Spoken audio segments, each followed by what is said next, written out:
Hey, what is happening, guys? What's going on? Thank you for tuning into Rules for Rebels. I've been kind of slacking on making videos a little bit lately, and especially on the crypto stuff. You know, cryptocurrency has had a rough January and a rough early February. So I was kind of trying to take a step back, not focus on things too much. You know, I have my certain coins that I'll always continue dollar cost averaging into, but for the most part, I was kind of trying to keep my eyes off things just so I didn't make any stupid decisions, sell anything. But just wanted to make a quick video, getting ready to head out to the gym here in a moment. But yeah, we got some interesting news. Got a few things I wanted to talk about, so figured I'd make a quick video. I know I say that a lot of times and wind up going about a half hour, but this really should only be about a 5-minute video. So let's start with first things first. We'll talk about Bitcoin and kind of leading into Bitcoin as Bitcoin is kind of going on a run here. We have an announcement from Coinbase. This was tweeted out February 20th, so earlier today. Just before lunchtime, they say our engineering team has finished testing Segwit for Bitcoin on Coinbase. We will be starting a phase to launch customers over the next few days and are targeting a 100% launch to all customers by mid next week. So this is something that the Bitcoin community and a lot of people have been waiting for a long time. Back before the new year, in an interview with CNBC and the CEO of Coinbase, Brian, I'm forgetting his name, he had said that Segwit wasn't a priority. He said the number one priority customers wanted was adding additional coins. So this wasn't really expected. I mean, we have heard about this lead up for the past week or two here, but this wasn't really expected if we go back to the tail end of 2017. This is huge news, really big for Bitcoin. It's going to take some congestion off the network. It's going to make sends off of Coinbase and or GDEX cheaper. And really, it's just a great thing for Bitcoin. Bitcoin is going on a run here. I kind of wanted to start talking about this Segwit news because Bitcoin is going on kind of a major run here. I think the Coinbase charts are pretty simple, so we'll take a look at this. But I mean, if we look at the past week, we're up, I don't know, somewhere between 26% and 30% on the week with Bitcoin. It's kind of weird. If we look at the day, Bitcoin completely fell off a cliff here. And I had a pretty busy day, so I wasn't really watching Bitcoin, but we were up to 11,700 or so, and then it just completely fell off a cliff here. Probably some smart money taking some money. But yeah, Bitcoin is definitely going on a run here. I've talked about my portfolio before. My portfolio is very, very, very heavily weighted in Bitcoin, Ethereum, and Litecoin. I would say probably, I'd have to run the numbers, but I would say probably definitely over 80%, maybe 90% of my portfolio is in those three cryptocurrencies. And of that majority of my portfolio, it's heavily weighted towards Bitcoin. Pretty good stock of Ethereum, and I'm sitting on a lot of Litecoin as well, but my portfolio is definitely heavily weighted towards Bitcoin. I know there's a lot of Bitcoin haters out there. I know a lot of people have kind of lost confidence in Bitcoin and gone more into altcoins. It's understandable, but I personally think it's kind of silly not to have at least some position in Bitcoin. Bitcoin is the original cryptocurrency. It's the most decentralized. It's the most resistant to attack, and I think, at least for the foreseeable future, Bitcoin is always going to be king. Bitcoin had gotten hit pretty hard. I think what we saw in December leading into January, a lot of people were really getting hyped on altcoins. And one other thing I've noticed with the altcoin markets is there seems to be kind of a movement where a lot of the older altcoins, because they're not kind of the shiny new kid on the block, people are kind of losing interest in them. And I mean, there's a lot of great coins out there. I'm always pumping Navcoin or shilling Navcoin. I really think it's a great coin. But I mean, there's a lot of great coins out there that have been around for a long time that have kind of been tossed aside, and everyone likes a new kid on the block. You know, in December, Tron was really hot. Verge was really hot. You know, a lot of these new coins or newer coins were really hot, and people are kind of forgetting about the older altcoins.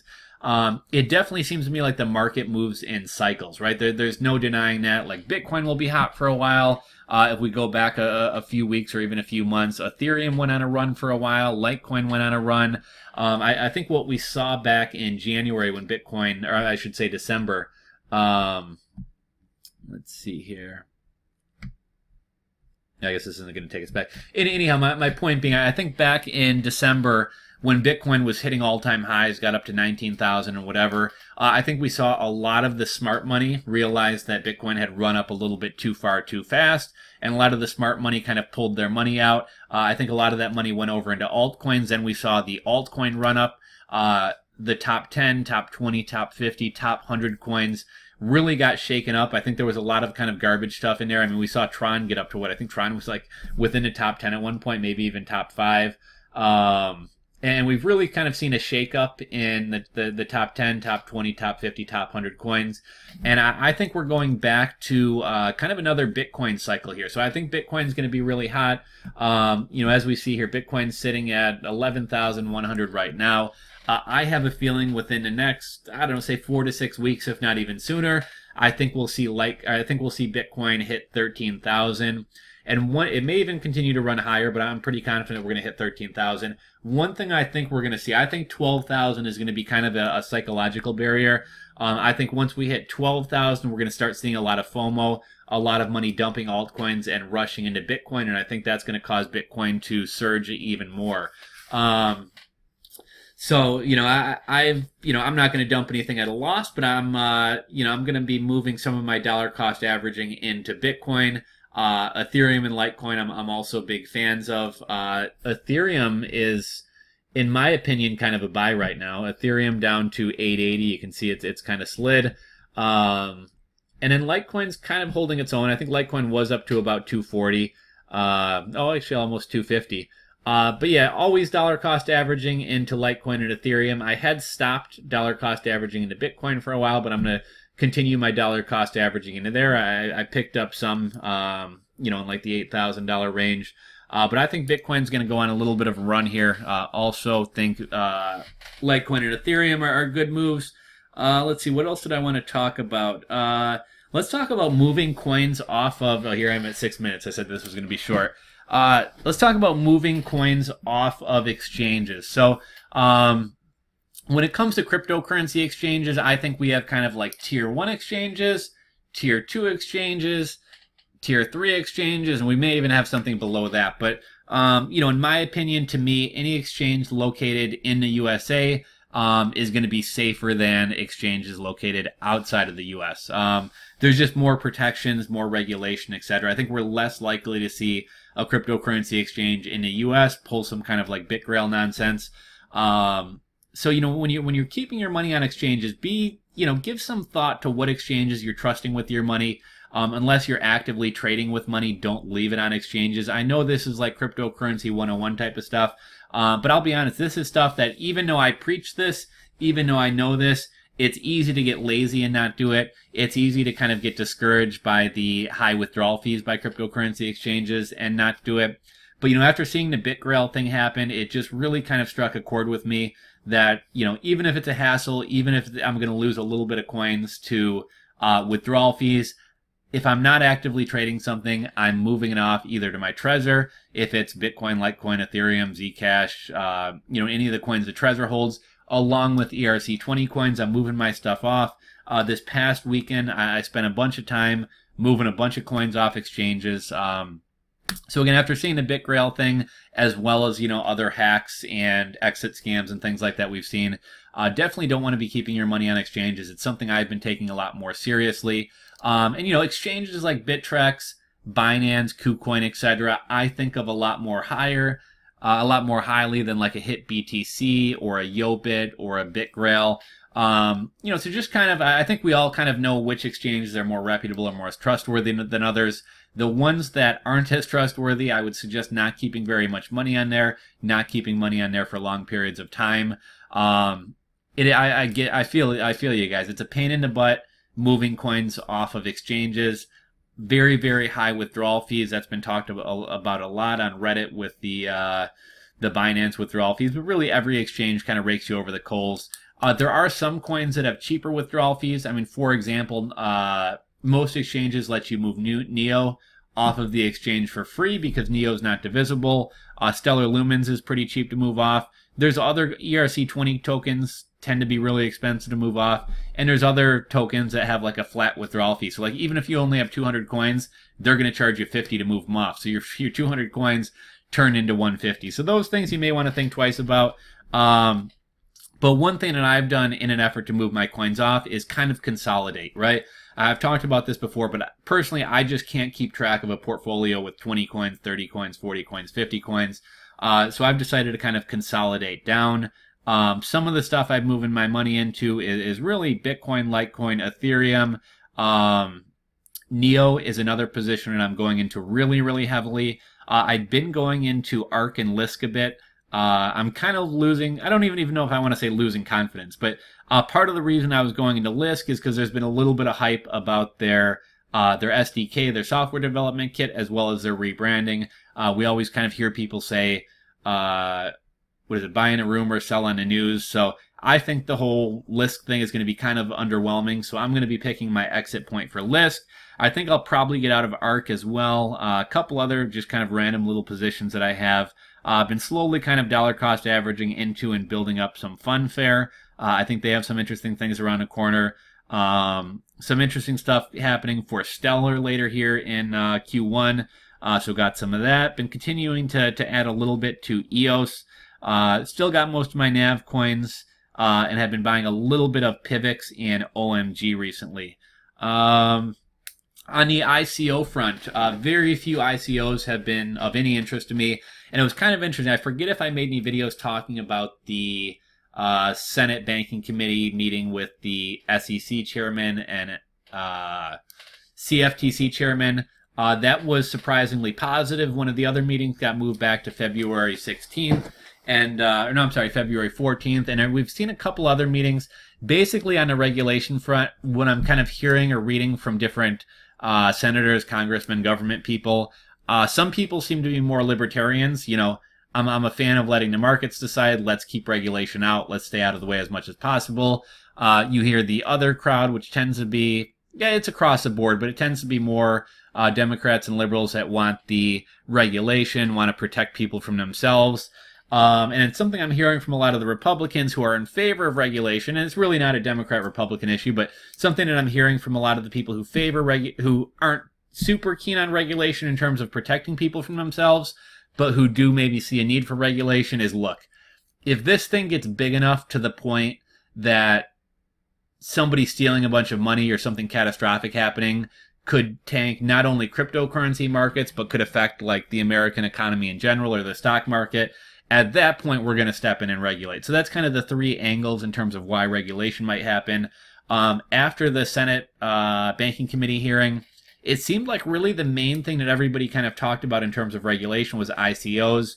I believe it was the chairman of the CFTC had said something to the effect of, I haven't seen a single ICO that doesn't meet the criteria of being a security, and not a single ICO has registered as a security. I pretty much after that meeting thought that this was like the end of ICOs, and I would tread carefully with ICOs. I do think regulation is coming down the pipeline. Plus, there's just so many garbage ICOs out there nowadays, so many scams and things like that. Very few ICOs have piqued my interest. Two that have caught my interest recently. We're at 13 minutes. There we go with the short video.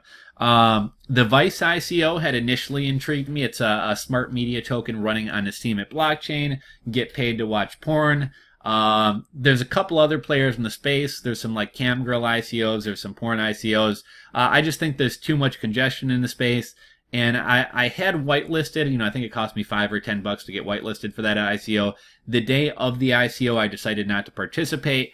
For anybody who's on Steemit or has Steem, from what I've heard, we will be airdropped Vice tokens after they roll out. So, I mean, if you have Steem, you're going to get some free Vice anyway. I got a decent amount of Steem. I'm going to get airdropped from some free Steem. So for that reason, I decided not to participate. Their ICO seemed like kind of a shit show, at least the whitelist. Their addresses weren't working. Their site wasn't working. People were wasting a whole bunch of money on gas trying to send money to them, and the transactions were being rejected. And so that whole thing kind of seemed like a mess. Another ICO that had kind of piqued my interest was the Pink Date ICO. Pink Date is basically like kind of an app similar to like a Tinder, but for escorts for the sex industry. One thing I see happening with cryptocurrency and blockchain technology is like everybody wants to throw their business on the blockchain, right? Everybody wants to get involved in crypto. We see Kodak doing it. We saw that Bitcoin iced tea or blockchain iced tea or whatever. And a movement that I kind of saw, or something I kind of saw happening a lot, was basically people acting like every single industry needs their own coin. And at the end of the day, most end users don't really care whether something is on a blockchain or not on a blockchain.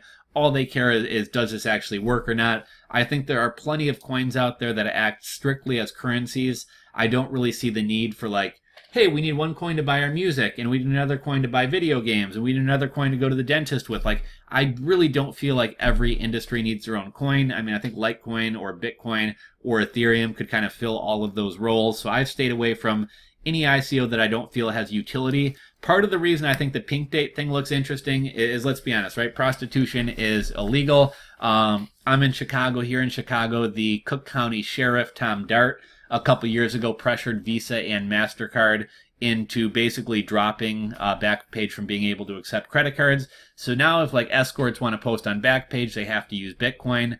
I think there's a whole lot of problems and things in that industry because it is kind of a shunned industry that I think being decentralized and having blockchain technology could actually help. So I think that actually has a case for utility. Initially, they were asking $1,500 as a minimum to get into their ICO.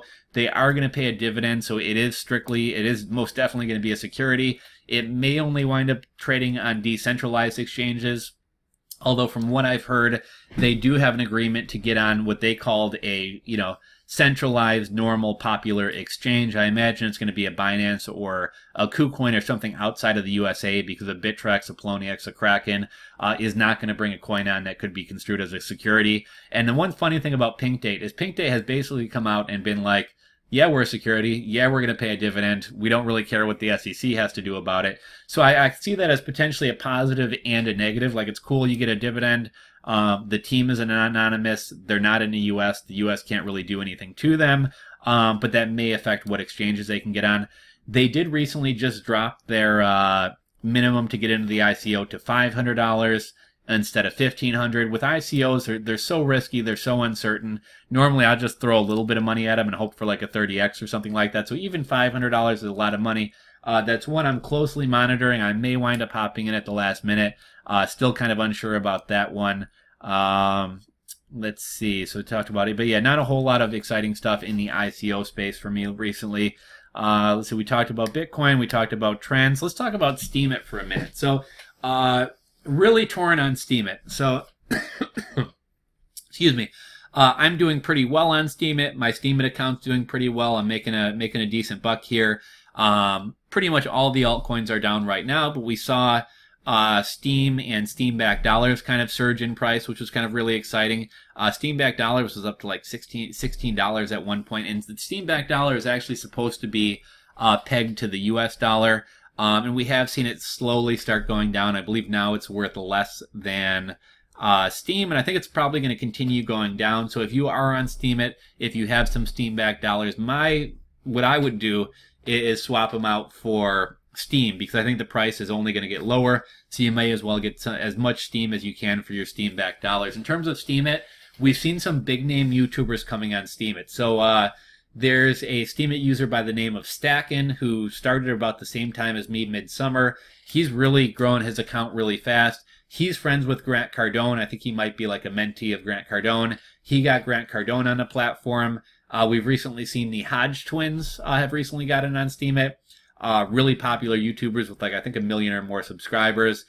Furious Pete, you guys may know him. He'll eat like, today I'm going to eat 10 pounds of Tic Tacs. Today I'm going to eat, 500 pancakes. Like, he's one of those guys, really, really large YouTube following. He got on Steemit. He's making a killing. And I've seen a couple other, what's the word I'm looking for? I don't know if you want to say mid-level YouTubers, middle-class YouTubers, people with like 70,000 to maybe a couple 100,000 subscribers. So Steemit's definitely bringing on a lot of YouTubers. And man, I feel like I got in at the wrong time. Like when I got on YouTube, like Brian Phobos really welcomed me on there. I made a little bit of money. Some people were like, oh, great, we got another YouTuber on here. But right now we're kind of starting to see more, I don't really want to say mainstream adoption, but for lack of a better word, a lot of mainstream people from YouTube hopping on Steemit. So that is really promising, right? Like, people are recognizing the value in Steemit. People are realizing here's another way to make money. A lot of these people are probably earning more money than they would off of YouTube ads, or I should say AdSense ads. However, the negative thing too, man, Steemit, there's just a lot of garbage on there. There's a lot of spam on there. It's really kind of frustrating to see these bot accounts where there's not even a person behind there who are like literally posting every couple minutes. Every comment they leave is like a bot generated computer comment that has nothing to do with the post it's commenting on.